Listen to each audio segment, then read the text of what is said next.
you know,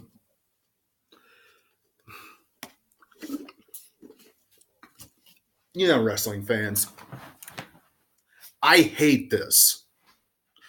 Absolutely, positively hate this. I hate coming on here every single week, almost, for a Monday Night Raw review and ranting and raving and griping and moaning and groaning and complaining. Absolutely hate it. As a fan of the WWE, as a wrestling fan for 30 years, I hate doing that every week. But after a show that we watched tonight, do you blame us? Do you blame me for coming on here and just telling you all that this show was an absolute piece of garbage? Because that's what it was. It was a piece of garbage. I mean, WWE making Baron Corbin's rise to power, this huge Raw,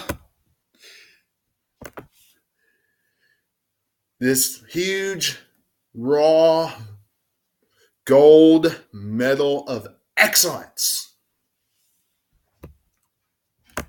Seriously? I don't care what anybody on that show has done. I don't. I think everybody is in agreement when I say that there's nothing on Monday Night Raw that is excellent. Nothing. There's some things that might intrigue us, but usually by 7:45, 8 o'clock after the first hour is done, we all want to turn Monday Night Raw off because Monday Night Raw is the worst wrestling show on TV, period, bar none. End of story.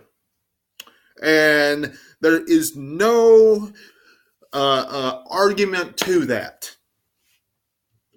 No argument to it. You know, it's WWE Creative's fault when you look at this big, huge roster that they have. One of the greatest that you could possibly put together. Absolutely. As far as in-ring talent. And they give us storylines like this. Absolutely just irritable. Horrible to watch. When we have to hear Leo Rush every week go from Lashley, then to Almighty Lashley, and then listen to Michael Cole say that every week. Do you expect any of us to praise Monday Night Raw? Of course not. This is a big hunk of garbage. You know, there's going to be a lot of people out there looking at WWE's headline when they said Baron Corbin's rise to power and saying this. What a big load of crap. And you know what? Let's face it. That is something that WWE has done time and time and time and time and time and time and time and time and time and time again. numerous times. And you know what? We actually enjoyed when it was done before. Eric Bischoff's rise to power, we enjoyed it. Then Stone Cold Steve Austin swept in and ruined all his rise to power. Right? Had William Regal, had numerous rises to power. Right? Had the whole people power, had AJ Lee, numerous general managers. Theodore Long, greatest SmackDown general manager of all time. To be blunt. Longest. However, WWE creative, their storylines suck for Baron Corbin, and that's why everybody craps on it all the time. And that's why it makes absolutely no sense for you to say that. No matter if he has Drew McIntyre and, has Bobby Lashley beaten up on Finn Balor, whoop-de-doo, Finn Balor gets beat up every single week. And Elias beating up on him, no matter if he has that or not. This rise to power is just a big hunk of garbage. Because who's buying it? Nobody. And we all know it's going to happen. We all do. He is going to crumble and fall at TLC. He's going to. There is no stopping that. What's going to happen? Woof. Swoop in Alexa Bliss as the new Raw General Manager.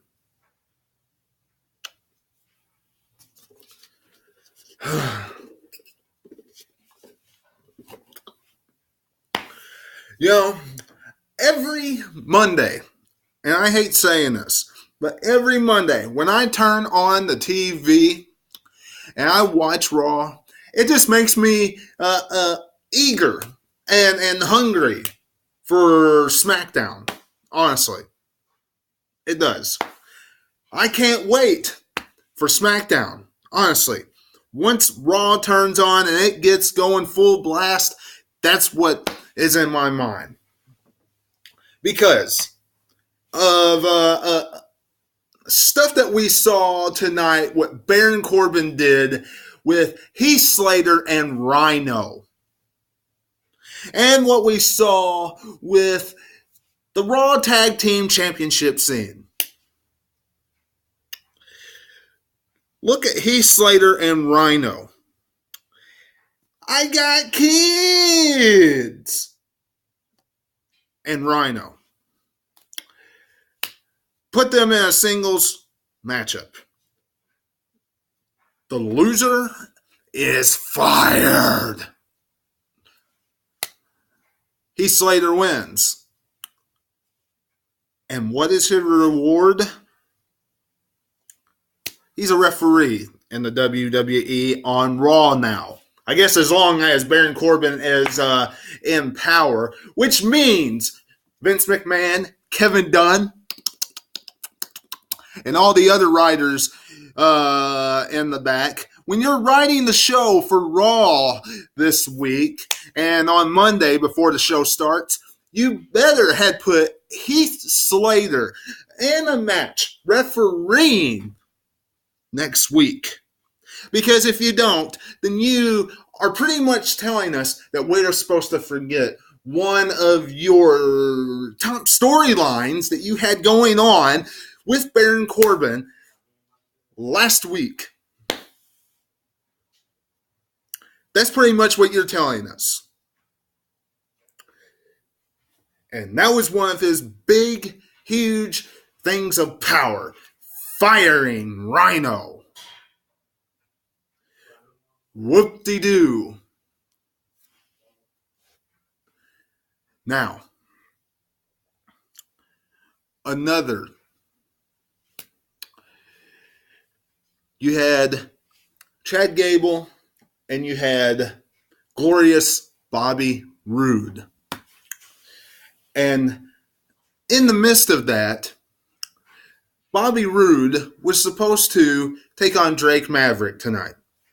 If Drake Maverick won, Bobby Roode and Chad Gable would not get tag team championship opportunity. Bobby Roode won, we'd have tag team championship matchup probably at TLC. What does Baron Corbin do? Make it a 3-on-2 handicap matchup after Chad Gable is attacked by AOP in the back. What happens? AOP pretty much squashes Chad Gable and Bobby Roode.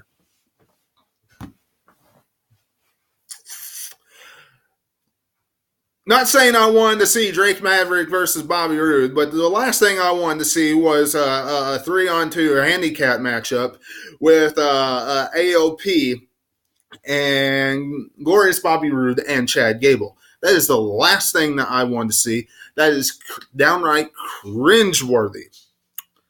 And the fact of the matter is, now, when you squash them and you make them look like a big hunk of garbage,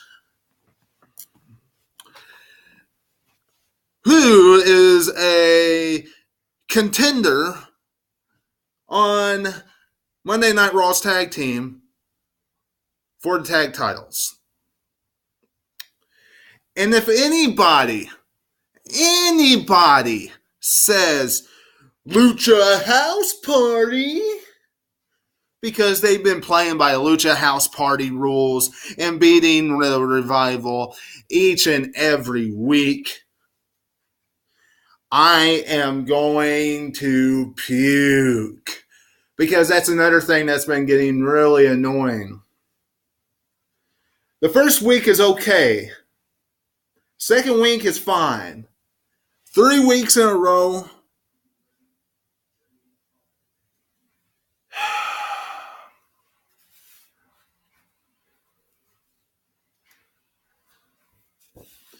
I don't even think the casual audience that tunes in when they see something good on TV for Monday Night Raw would want to see this hunk of garbage. 3 weeks in a row. Mix it up a little bit, WWE. Seriously. I mean, how do you expect us to get invested in Monday Night Raw? How? You can't. You seriously can't. I understand. It's December. And Vince McMahon, Kevin Dunn, and the other writers, you are all in just this type of mode. All the way until you get to the Royal Rumble. Because the Royal Rumble sells itself. And then after the Royal Rumble, poof, you're in WrestleMania mode because it's WrestleMania season. But that does not mean you should take your shows and make them crap.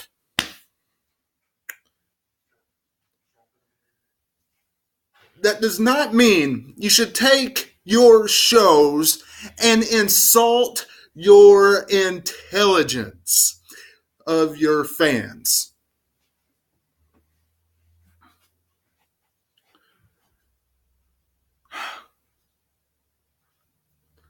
Absolutely horrifying. No wonder I sit here alone on a Monday and Tuesday night and watch wrestling now because my friends don't even find Raw or SmackDown really worth watching. When you put shows on this, do you really find it really worth watching? No.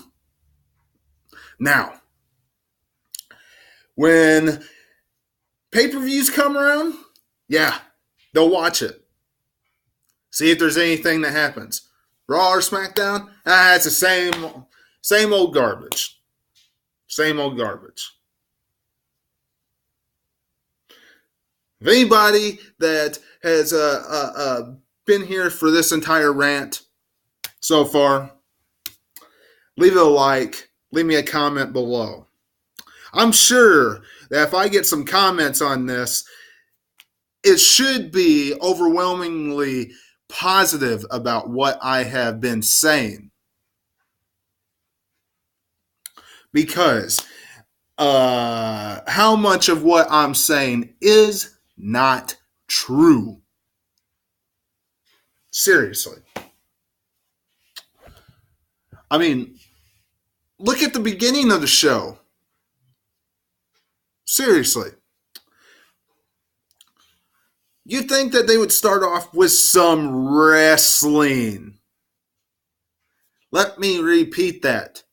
Wrestling. Almost did. Almost.